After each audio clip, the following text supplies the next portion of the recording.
À 2000 km du front ukrainien, Lubomir Robic peine encore à reprendre son souffle.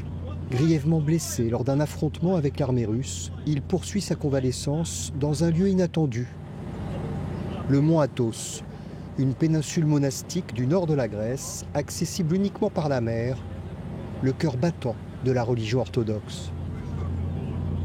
Comme ses compagnons d'infortune, Lubomir espère que ce voyage lui rendra le goût de vivre. Je suis tombé dans une embuscade. Je me suis enfui. Je roulais vite. J'ai aperçu un bloc de béton sur la route. J'ai voulu l'éviter en me déportant. J'ai heurté une mine anti-char. L'explosion a été énorme, elle a tout soufflé. Le véhicule a été désintégré. On a tous été projetés dehors. L'un de nous est mort sur le coup. 3 seulement ont survécu. Et moi, j'ai eu la jambe arrachée. 25 soldats ukrainiens, accompagnés de 4 prêtres, ont été envoyés au mont Athos dans le cadre d'un programme lancé en 2024 visant à soigner les traumatismes par la foi, apaiser les blessures invisibles. Sur le mont Athos bat le cœur du monde chrétien. Vous comprenez? C'est l'âme même du christianisme. C'est donc pour vous un moment très important pour vous rapprocher du Seigneur. Je sais que vous vous posez des tas de questions. Pourquoi la guerre a-t-elle éclaté en Ukraine? Pourquoi tous ces morts? Durant ces 4 jours, on va réfléchir tous ensemble à une manière plus juste de vivre.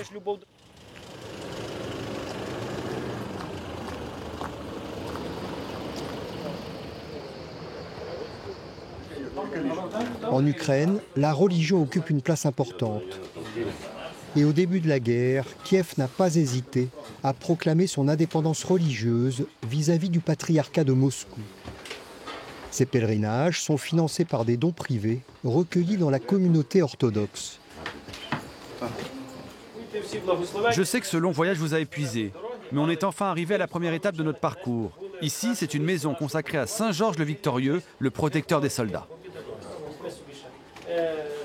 Pour contenir l'invasion russe, l'Ukraine a dû mobiliser massivement sa population. Mais les effectifs manquent et les combattants restent souvent de longs mois sur le front. Selon Kiev, près de 60% d'entre eux, envoyés trop vite au combat, souffriraient aujourd'hui de graves troubles psychiques.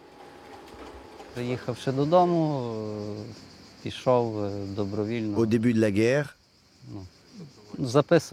je me suis présenté au bureau de recrutement militaire. On nous a laissé quelques jours à peine pour nous préparer. Puis on a suivi un court entraînement. Très vite, on a été envoyé dans l'est de l'Ukraine.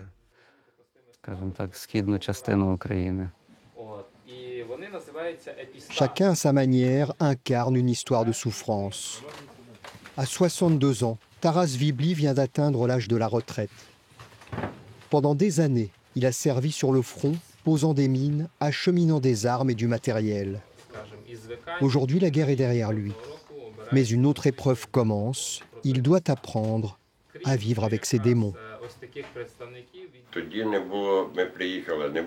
Je me souviens du début de la guerre. On n'avait rien. Pas d'armes, pas de moyens pour nous défendre. On était écrasés sous leur artillerie. On était impuissants. Le village où je me trouvais a été anéanti. J'ai appris il y a quelques jours seulement que ça n'existait plus. Ça n'est plus qu'un tas de pierres. Il n'y a plus rien. Cette guerre doit cesser. Il faut que ça s'arrête. «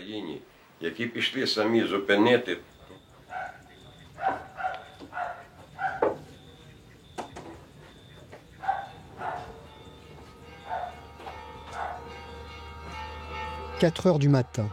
Et déjà, les soldats ukrainiens s'alignent sur le rythme de la péninsule. Ici, la prière commence avant l'aube.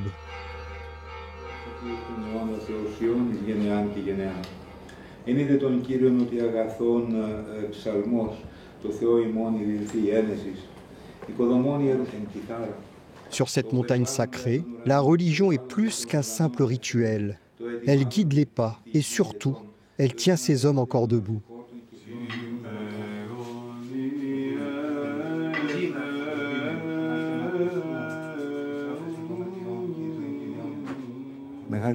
Ils viennent chercher la consolation ici, une immense consolation. La réalité dans laquelle ils sont est tellement douloureuse. Elle s'est imposée à eux, c'est la guerre.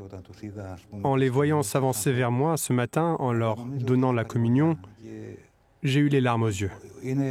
Certaines choses échappent à l'entendement. Notre esprit a du mal à les saisir. Quand un homme ne comprend plus une réalité, il doit l'accueillir autrement. La logique s'arrête là. Elle ne suffit plus. Alors il faut passer par un autre chemin, celui du cœur.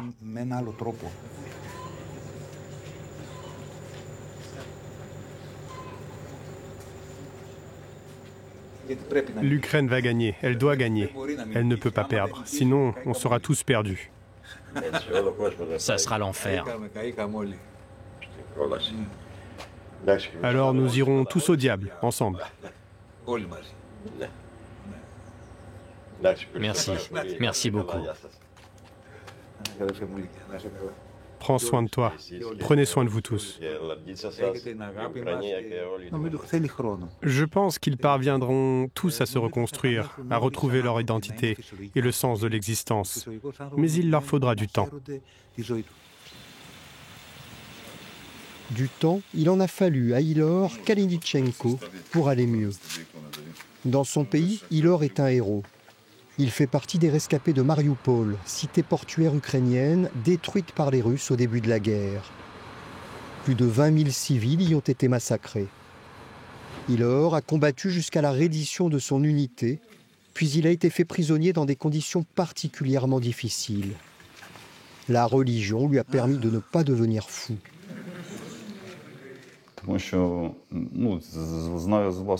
Avec les autres prisonniers, on n'avait rien.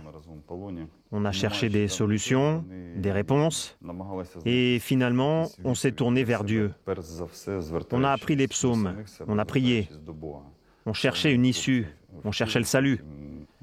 Moi, après 2 ans et demi de détention, j'ai commencé à comprendre que ma libération et mon retour, c'était la volonté de Dieu.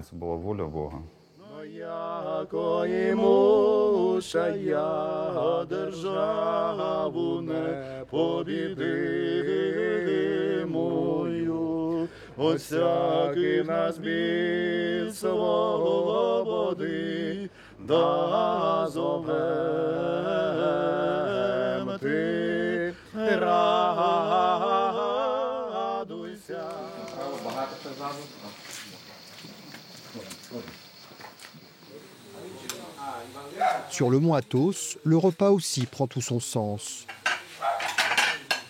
On y prépare des mets selon des recettes séculaires. Ces instants partagés font partie de ce qu'on appelle le chemin de guérison. Ranimer les saveurs et renouer des liens entre ces vies meurtries.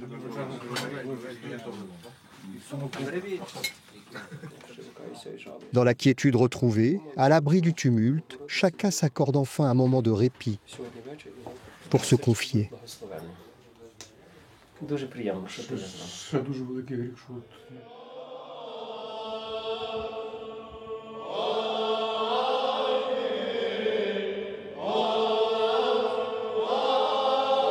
Dans cette péninsule, près de 2000 moines vivent à l'écart du monde, au rythme immuable des liturgies.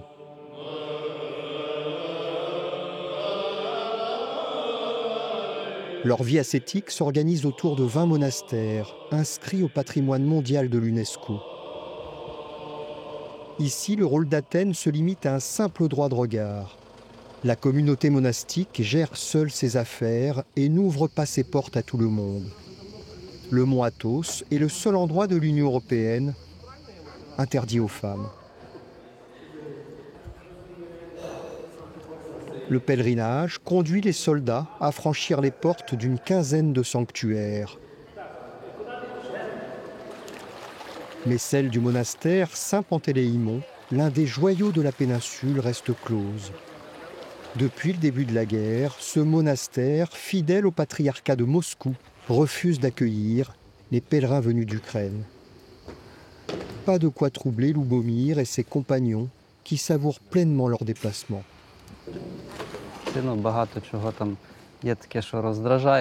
J'avais tellement besoin de retrouver un peu de confiance. Et ce calme, il y a tellement de beauté ici, c'est presque irréel. C'est un sentiment indescriptible pour moi. C'est unique. On ne voit pas ça ailleurs. La dernière journée des soldats s'achève dans un lieu porteur d'espoir. La future maison des Ukrainiens. Encore en chantier, ce refuge se veut un avant-poste de Kiev au cœur du mont Athos.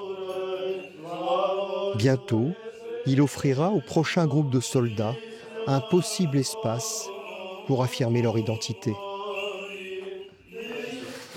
Cette maison, c'est un peu le visage de l'Ukraine. Alors je vous le dis à tous, vous devez continuer à tenir pour construire cette maison et pour sauver notre pays.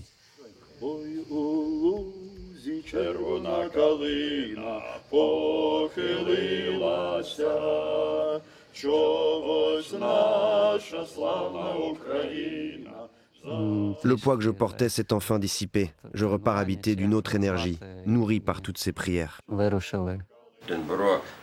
Les mots me manquent pour dire ce que je ressens en ce moment.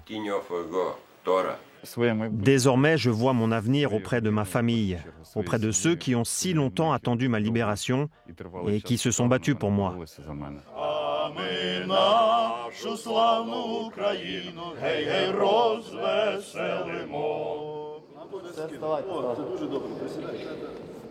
Après cette parenthèse, plusieurs d'entre eux devraient reprendre le chemin du front.